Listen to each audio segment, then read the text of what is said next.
UP triple S C PET exam, UP police constable, Bihar police constable, MP police constable आदि विभिन्न exam में तो today की भारतीय संविधान के सबसे अहम और सिलेक्टेड 100+ एमसीक्यू सीरीज में आप सभी का अभिनंदन है। टुडे की सीरीज उन सभी विद्यार्थियों हेतु बेहद इंपॉर्टेंट होने वाली है जो कि UP triple S C PET exam 2023, UP triple S C अन्य exam, UP police constable, Bihar police constable, MP police constable आदि की तैयारी कर रहे हैं। तो यदि आप हमारे चैनल पर पहली बार विजिट कर रहे हैं तो चैनल को सब्सक्राइब करते हुए पास में जो बेल आइकन है उसको प्रेस करेंगे ताकि समय से लेटेस्ट वीडियो का नोटिफिकेशन आपको मिलता रहेगा। चलिए मित्रों, टुडे की सीरीज को हम आरंभ करते हैं। क्वेश्चन है, कानून संप्रभु का आदेश है, यह कथन किसका है? तो एक एक प्रश्न एग्जाम की दृष्टि से बेहद इंपॉर्टेंट है, इसलिए आप कंप्लीट प्रश्नों को लगाएं, कंप्लीट वीडियो को देखें और जिन विद्यार्थियों को प्रश्न बन रहे हैं वो वीडियो को बीच में पॉज करके जरूर आंसर देने की कोशिश करेंगे। तो यहां से इसका राइट आंसर है ऑप्शन बी, जॉन ऑस्टिन का कथन है कानून संप्रभु का आदेश है। भारतीय संविधान को बनाने में कितना समय लगा? तो भारतीय संविधान के निर्माण में जो समय था वो 2 वर्ष 11 माह 18 दिन। आंसर यहां से एक करेक्ट हो जाएगा। डॉक्टर राजेंद्र प्रसाद को संविधान सभा का सभापति चुना गया। तो यहां से इसका राइट आंसर जाएगा दिसंबर 1946। 11 दिसंबर को इन्हें स्थायी अध्यक्ष के रूप में चुना गया था राजेंद्र प्रसाद को, और जो प्रथम बैठक हुई थी वो 9 दिसंबर को हुई थी जिसमें सच्चिदानंद सिन्हा को अस्थायी अध्यक्ष को चुना गया था। भारतीय संविधान को संविधान सभा द्वारा अंगीकृत किया गया। तो यहां से इसका राइट आंसर है ऑप्शन ए, 26 नवंबर 1949 को भारतीय संविधान को संविधान सभा के द्वारा अंगीकृत किया गया था। भारतीय संविधान को अपनाया गया था। तो यहां से इसका राइट आंसर है संवैधानिक सभा के द्वारा। संविधान सभा के संवैधानिक सलाहकार थे। एक एक प्रश्न बेहद इंपॉर्टेंट है, इसलिए संपूर्ण वीडियो को देखें, संपूर्ण प्रश्नों को लगाएं। तो VN राव संविधान सभा के संवैधानिक सलाहकार थे। भारतीय संविधान लागू हुआ। तो भारतीय संविधान लागू हुआ था 26 जनवरी 1950 से। संविधान सभा की प्रथम बैठक कब हुई? तो संविधान सभा की प्रथम बैठक 9 दिसंबर 1946 में हुई थी, जहां पर सच्चिदानंद सिन्हा को अस्थायी अध्यक्ष के रूप में चुना गया, और दूसरी बैठक हुई थी 11 दिसंबर जिसमें राजेंद्र प्रसाद को स्थायी अध्यक्ष के रूप में चुना गया था। 26 नवंबर 1949 को संविधान के किस उपबंधों को प्रभावी किया गया? तो यहां से इसका राइट आंसर जाएगा ऑप्शन सी, नागरिकता, निर्वाचन और अंतरिम संसद। संविधान सभा की प्रांतीय संविधान समिति के अध्यक्ष थे। प्रश्न और ऑप्शन दोनों को ध्यान से रीड करना है ताकि बेहतर तरीके से तैयारी और आने वाले एग्जाम में क्वेश्चन बने तो बेहतर तरीके से आप परफॉर्म कर पाएं। तो यहां से इसका राइट आंसर जाएगा सरदार वल्लभ भाई पटेल।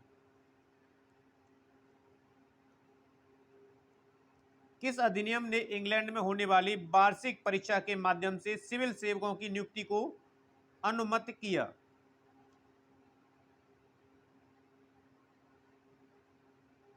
तो यहां से इसका राइट आंसर है ऑप्शन बी, 1853 का चार्टर अधिनियम।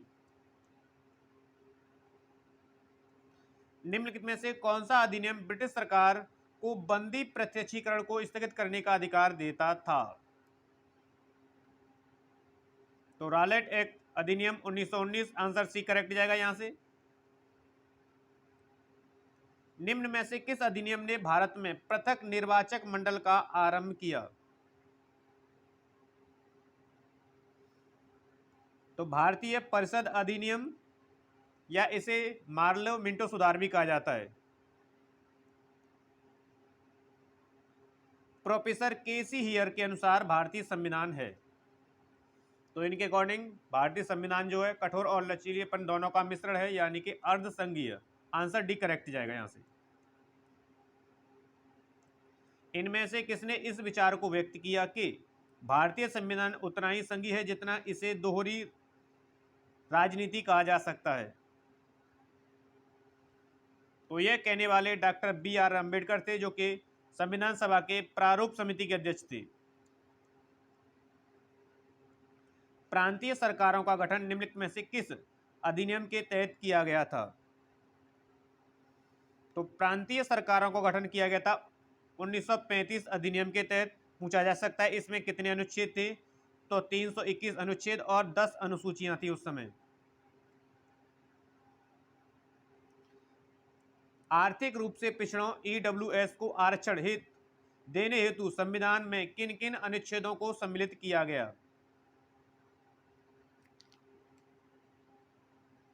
तो यहां से इसका राइट आंसर है ऑप्शन डी, अनुच्छेद 15 का 6 एवं 16 के 6।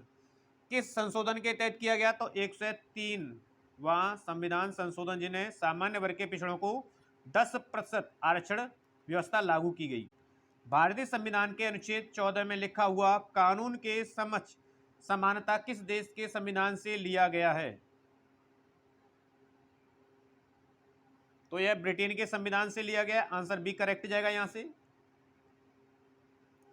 भारत में यदि एक देश एक चुनाव लागू किया जाता तो भारतीय संविधान के किस अनुच्छेद में संशोधन की आवश्यकता होगी? तो यदि भारत में एक देश एक चुनाव लागू किया जाए तो अनुच्छेद 183, अनुच्छेद 172, अनुच्छेद 185, 174, 356 आदि अनुच्छेदों में संशोधन की आवश्यकता होगी। तो यहां से आपका आंसर जाएगा एक से अधिक। दोहरी नागरिकता लक्षण है? तो दोहरी नागरिकता लक्षण है संघात्मक शासन का। आंसर भी करेक्ट जाएगा यहां से।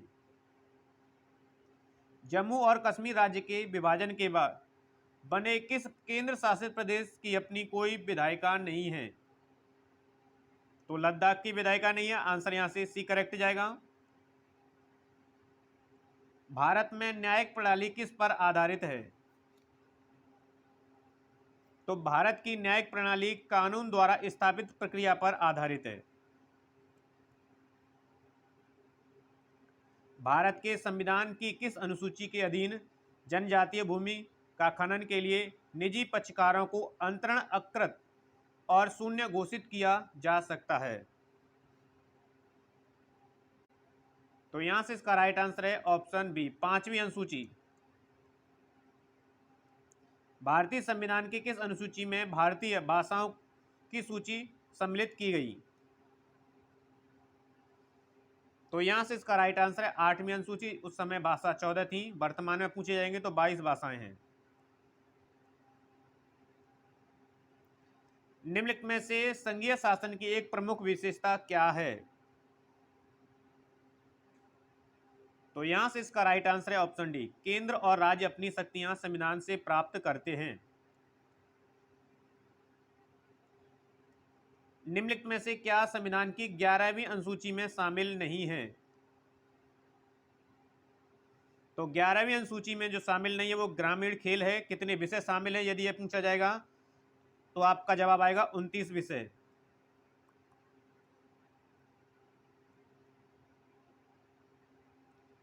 तिहत्तरवें संविधान संशोधन अधिनियम 1992 की 11वीं अनुसूची द्वारा कितने विषय को पंचायतों के प्रशासनिक नियंत्रण में रखा गया?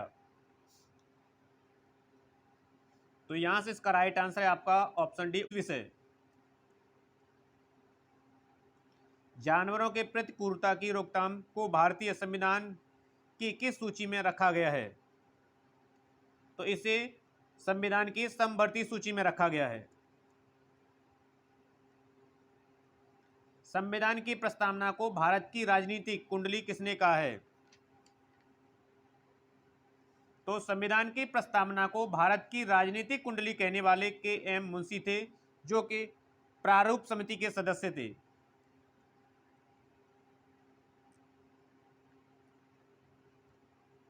सूची 1 और सूची 2 को मिलाइए और नीचे दी गई कूट की सहायता से सही उत्तर का चयन करें। तो सूचियों का मिलान करना है इसमें। तो ग्राम पंचायत का गठन हुआ था अनुच्छेद 40 के तहत। समान नागरिक संहिता अनुच्छेद 44 और न्यायपालिक व कार्यपालिका पृथक्करण अनुच्छेद 50, अंतर्राष्ट्रीय शांति का विकास अनुच्छेद 51, और कृषि एवं पशुपालन जो कि अनुच्छेद 48 में है। तो इस तरह हमने देखा ऑप्शन को, तो एक भी मिलान नहीं हो रहा, यानी कि आंसर ई जाएगा, उपयुक्त में से कोई नहीं। आजादी के बाद भाषा के आधार पर भारत के राज्यों का पुनर्गठन किस वर्ष में हुआ? तो यहां से इसका राइट आंसर है 1956 में हुआ था, ऑप्शन सी करेक्ट हो जाएगा। निम्नलिखित में से किसे भारतीय संविधान की प्रस्तावना में स्थान नहीं मिला? तो सभी के लिए शिक्षा को भारतीय संविधान की प्रस्तावना में स्थान नहीं मिला है, आंसर सी करेक्ट होगा। निम्न शब्दों पर विचार कीजिए। विचार करने के पश्चात इन्हें पता लगा कि हमें एक सीक्वेंस में क्रम में लगाना है। तो यहां से इसका राइट आंसर जाएगा ऑप्शन ए, सी ए, यानी पहले सार्वभौमिक आएगा, समाजवादी, धर्मनिरपेक्ष और प्रजातांत्रिक। ये संविधान के शब्द हैं जिनका निश्चित क्रम है। भारतीय संविधान की प्रस्तावना में भारत को किस रूप में घोषित किया गया है? तो यहां से इसका राइट आंसर है एक सार्वभौम, समाजवादी, धर्मनिरपेक्ष, प्रजातांत्रिक गणतंत्र। भारतीय संविधान की प्रस्तावना के संबंध में निम्नलिखित में से कौन सा सही क्रम है? तो यहां से आंसर जाएगा ऑप्शन डी, सार्वभौम, सत्ता संपन्न, समाजवादी, धर्मनिरपेक्ष, जनवादी, गणतंत्र। भारत में लौकिक सार्वभौमिकता है क्योंकि संविधान की प्रस्तावना आरंभ होती है। तो संविधान की प्रस्तावना आरंभ होती है हम भारत के लोग शब्दों से। भारतीय संविधान की प्रस्तावना में समाजवादी शब्द किस संशोधन के तहत जोड़ा गया? तो यहां से इसका राइट आंसर है 42वां संविधान संशोधन 1976 में जोड़ा गया था।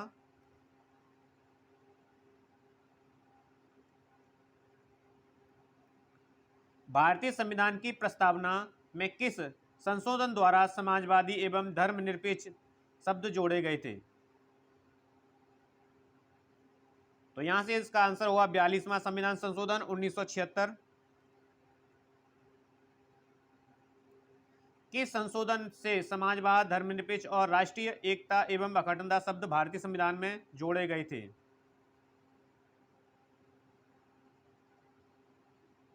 तो यहां से इसका राइट आंसर है ऑप्शन ए, 42वां संविधान संशोधन 1976। निम्नलिखित में से कौन सा भारतवर्ष को एक धर्मनिरपेक्ष राज्य के रूप में वर्णित करता है? तो संविधान की प्रस्तावना, आंसर डी करेक्ट जाएगा यहां से। भारतीय संविधान की प्रकृति क्या है?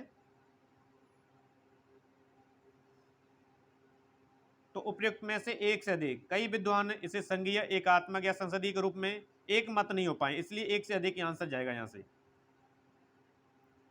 एक नया राज्य बनाने में संवैधानिक संशोधन के लिए कैसा बहुमत चाहिए? तो नया राज्य बनाने के लिए साधारण बहुमत चाहिए, आंसर ए करेक्ट जाएगा यहां से। भारत में एक नया राज्य बनाना जा सकता है, तो भारत में एक नया राज्य संसद के साधारण बहुमत से बनाया जा सकता है, आंसर ए करेक्ट जाएगा यहां से। मिलान करें, सूची एक दिए हैं, इनमें से मिलान करना है। तो इस तरह हमने ऑप्शन को देखा तो बी हमारा करेक्ट जाएगा, ए सी बी मिलान सही है। निम्नलिखित में से कौन सा विषय समवर्ती सूची में है?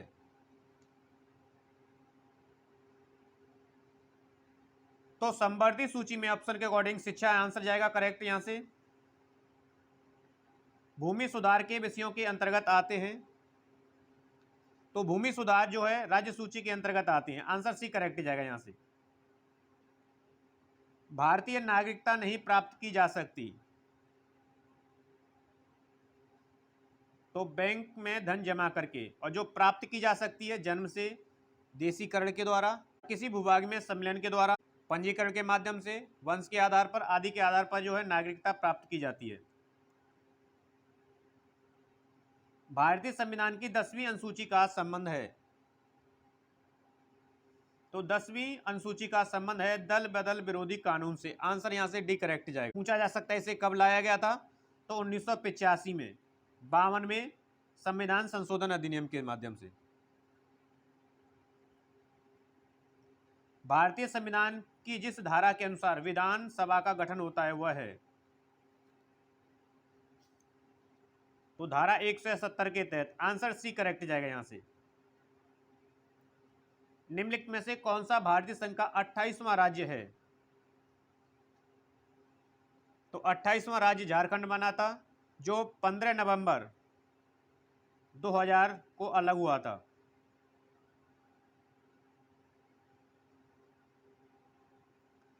भारत ने सुदृढ़ केंद्र के साथ संघीय ढांचा का विचार कहां से लिया है, तो संघीय ढांचे का जो विचार लिया है वो कनाडा से लिया गया। आंसर भी करेक्ट जाएगा यहां से। संविधान की आत्मा क्या है, तो संविधान की आत्मा प्रस्तावना को कहा जाता है। आंसर भी करेक्ट जाएगा यहां से। सर्वोच्च न्यायालय ने किस केस में कहा निजता का अधिकार मौलिक अधिकार है, तो इनके द्वारा जस्टिस के एस पुट्टास्वामी केस में कहा गया था। सभी प्रश्न एग्जाम की दृष्टि से बेहद इंपोर्टेंट है, इसलिए आप सभी प्रश्नों को देखें, सभी को लगाएं। गोकलनाथ बनाम पंजाब राज्य केस संबंधित है, तो यह केस मौलिक अधिकारों से संबंधित था। भारतीय संविधान का कौन सा अनुच्छेद किसी भी व्यक्ति को कानून के समक्ष समानता और कानून के समान सुरक्षा प्रदान करता है, तो अनुच्छेद 14 प्रदान करता है। आंसर भी करेक्ट जाएगा यहां से।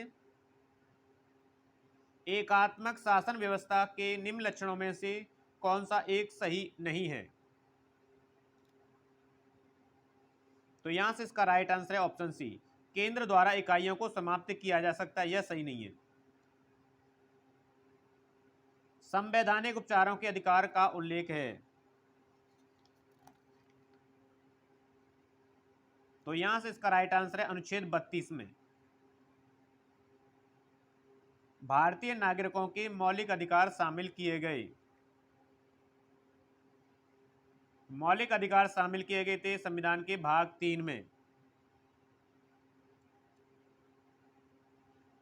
किस संशोधन के तहत मौलिक कर्तव्यों को संविधान में सम्मिलित किया गया, 42वां संविधान संशोधन 1976 में किया गया। असत्य मेल को चुने,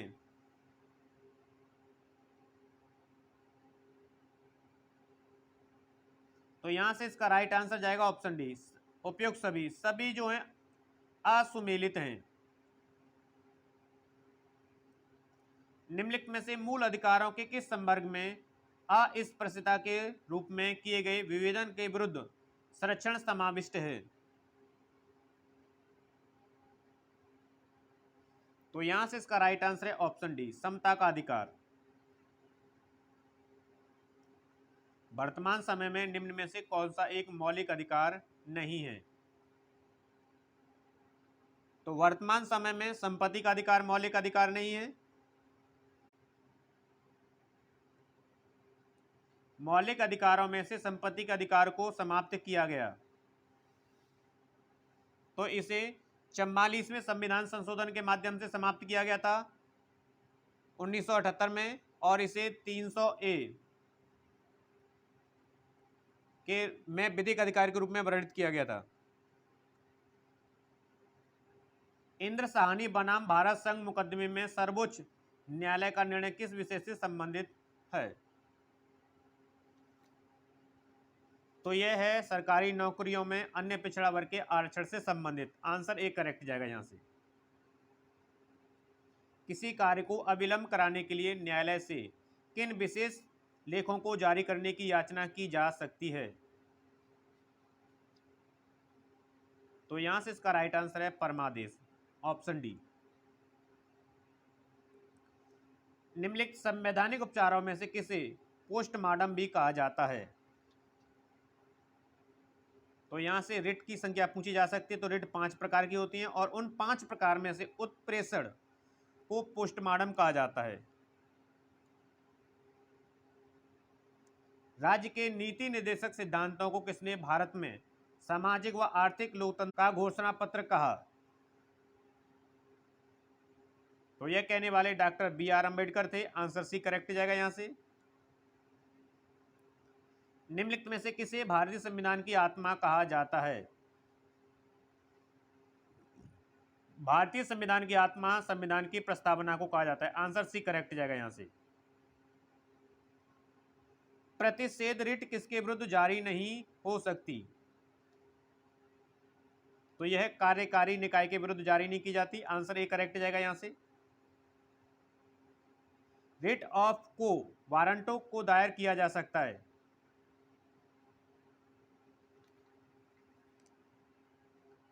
तो यहां से इसका राइट आंसर जाएगा ऑप्शन सी, किसी भी निजी व्यक्ति द्वारा चाहे पीड़ित हो या नहीं वह दायर कर सकता है इसे।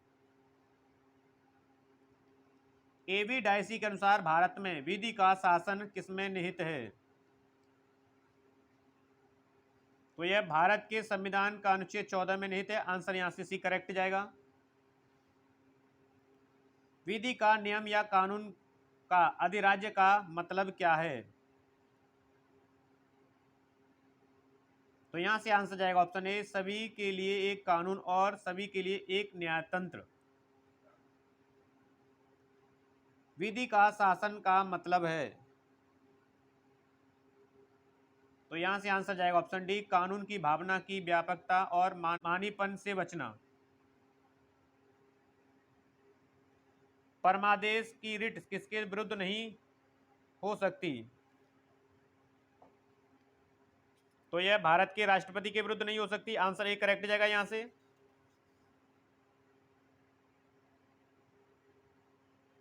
धर्म की स्वतंत्रता का अधिकार किस आधार पर प्रतिबंधित नहीं किया जा सकता? तो यहां से इसका राइट आंसर है ऑप्शन सी, राज्य की सुरक्षा के आधार पर। विधिक सूत्र संबंधित है, तो यह दोहरे खतरे से संबंधित है। आंसर ए करेक्ट जाएगा यहां से। निम्नलिखित में से कौन सा सही नहीं है? तो यहां से आंसर जाएगा सी, विदेश जाने का अधिकार मौलिक अधिकार नहीं है, जो कि सही नहीं है। अनुच्छेद 51A का क्लॉज के कब जोड़ा गया? तो यह जोड़ा गया था संविधान 86वें संशोधन अधिनियम 2002 के तहत।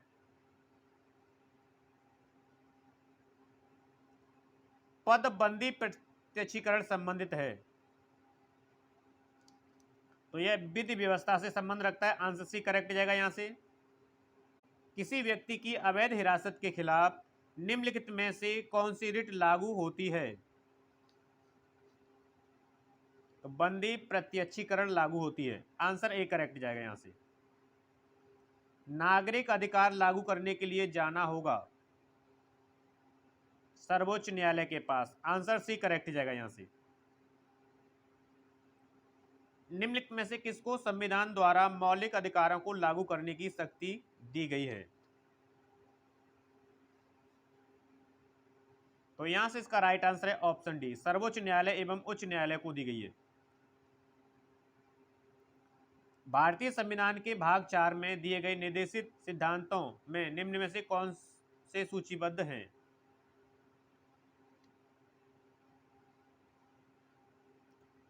सामान्य कार्य के लिए समान वेतन है, समान नागरिक संहिता है, छोटे परिवार का मानदंड नहीं है, प्राथमिक स्तर पर मातृभाषा में से चाहिए भी नहीं है, यानी कि आंसर जाएगा फर्स्ट और सेकंड, बी ऑप्शन करेक्ट जाएगा। उन मौलिक अधिकारों का चयन करें जो भारतीय नागरिकों को प्राप्त है परंतु गैर नागरिकों को नहीं है। तो भाषा एवं अभिव्यक्ति की स्वतंत्रता है, प्राप्त है। कानून के समझ क्षमता ये इनको प्राप्त नहीं है। अल्पसंख्यकों के अधिकार है ये। जीवन और स्वतंत्रता का संरक्षण ये भी नहीं है। तो फर्स्ट और तृतीय, आंसर ए करेक्ट जाएगा यहां से। भारतीय संविधान द्वारा प्रदत्त निम्नलिखित में से कौन सा अधिकार गैर नागरिकों को भी उपलब्ध है? तो यहां से इसका राइट आंसर ऑप्शन ए, संवैधानिक निराकरण का अधिकार। उच्चतम न्यायालय की व्यवस्था अनुसार निजी भवनों के ऊपर राष्ट्रीय झंडे को फहराना के तहत हर नागरिक का मौलिक अधिकार है। मोस्ट इंपोर्टेंट है। तो यह संविधान के अनुच्छेद 19 के फर्स्ट ए के तहत, आंसर यहां से बी करेक्ट जाएगा। निम्नलिखित में से कौन सा एक मानव अधिकार भारतीय संविधान के अंतर्गत मौलिक अधिकार भी है? शिक्षा का अधिकार, आंसर सी करेक्ट जाएगा यहां से। भारत के संविधान का निम्नलिखित में से कौन सा अनुच्छेद प्रेस की स्वतंत्रता से संबंधित है? तो प्रेस की स्वतंत्रता से संबंध रखता है अनुच्छेद 19, आंसर ए करेक्ट जाएगा यहां से। निम्नलिखित में से भारत में मौलिक कर्तव्य कौन सा है? तो यहां से इसका राइट आंसर है ऑप्शन बी, हमारी मिली जुली संस्कृति की समृद्ध विरासत को सुनिश्चित करना व महत्व प्रदान करना।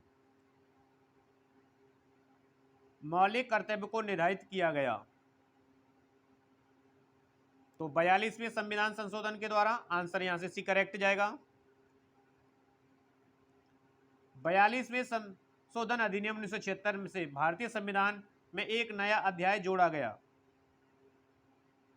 तो मौलिक कर्तव्य को जोड़ा गया था, आंसर यहां से सी करेक्ट जाएगा।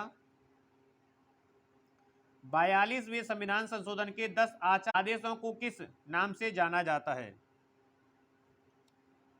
तो इन्हें मौलिक कर्तव्य के नाम से जाना जाता है, आंसर यहां से बी करेक्ट जाएगा। भारत में निम्नलिखित में से किस के अंतर्गत पंचायती राज प्रणाली की व्यवस्था की गई? तो राज्य के नीति निर्देशक सिद्धांतों के अंतर्गत, आंसर सी करेक्ट जाएगा यहां से। भारतीय संविधान में किस अनुच्छेद के अंतर्गत नागरिकों को मौलिक अधिकार प्रदान किए गए? अनुच्छेद 12 से 35 तक, आंसर बी करेक्ट जाएगा यहां से। निम्नलिखित में से कौन सा मूलभूत अधिकार नहीं है? संपत्ति का अधिकार जाएगा, आंसर बी करेक्ट। राज्य के नीति निर्देशक सिद्धांत किस प्रकार मौलिक अधिकारों से भिन्न हैं? तो आंसर जाएगा सी, निर्देश प्रवर्तनीय नहीं है जबकि अधिकार प्रवर्तनीय है। एक कल्याणकारी राज्य के आदर्श वर्णित हैं, तो राज्य के नीति निर्देशक तत्वों में, आंसर ए करेक्ट जाएगा यहां से। संवैधानिक उपचार का अधिकार किसके अंतर्गत आता है? तो यह मौलिक अधिकार के अंतर्गत आता है, आंसर ए करेक्ट जाएगा यहां से। निम्नलिखित अनुच्छेद में से किस एक को डॉक्टर बी.आर. अंबेडकर द्वारा संविधान का हृदय एवं आत्मा कहा गया है? तो बी.आर. अंबेडकर के द्वारा अनुच्छेद 32 को संविधान का हृदय एवं आत्मा कहा गया है। भारत के संविधान के अंतर्गत कौन सा अनुच्छेद कारखानों में बच्चों के नियोजन का प्रतिषेध करता है? तो यहां से इसका राइट आंसर है ऑप्शन डी, अनुच्छेद 24। मौलिक अधिकारों की सूची में से संपत्ति का अधिकार किसके शासनकाल में निकाल दिया गया था? तो ये उस समय मोरारजी देसाई थे 1978 में 44वें संविधान संशोधन के द्वारा। मौलिक अधिकारों की मूल सूची में निम्नलिखित में से किसे जोड़ा गया? तो यहां से इसका राइट आंसर है ऑप्शन डी, निःशुल्क एवं अनिवार्य प्राथमिक शिक्षा का अधिकार RTE 2009 को जोड़ा गया, राइट टू एजुकेशन एक्ट। तो ये थे मित्रों टुडे के सबसे अहम और सिलेक्टेड 100+ संविधान से संबंधित महत्वपूर्ण प्रश्नों की सीरीज। आशा करते हैं टुडे की सीरीज आपको पसंद आई है। सीरीज पसंद आई तो मोर देन लाइक और शेयर करेंगे। चैनल को अभी तक सब्सक्राइब नहीं किया तो चैनल को सब्सक्राइब कर लीजिए ताकि बेहतर तरीके से तैयारी और रिवीजन बना रहे। मित्रों मिलते हैं हम नेक्स्ट वीडियो के साथ, तब तक आप सभी लोग पढ़ते रहिए, मस्त रहिए। धन्यवाद।